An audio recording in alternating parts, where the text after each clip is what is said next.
Hi guys, ngayong araw magluluto tayo ng gulay. Ginataang gulay. Una, meron tayong tuyo. Kadahon ng kalabasa, masarap talaga to sa panggata. At saka yung bulaklak niya. Siyempre meron tayong ampalaya na galing din sa tamin kapitbahay. Meron tayong kalabasa. Ang ganda ng kulay. Meron tayong sigarilyas na paborito ko sa lahat. May luya, sibuyas, yung kamatis natin mamahalin, yung sili green, yung ating kamote tops na galing sa bakura natin.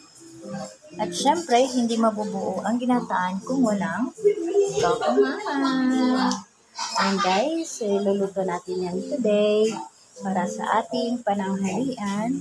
Dahil puno tayo ng karne nung nakaraang pagsalubong sa bagong taon. At magugulay tayo for today's video.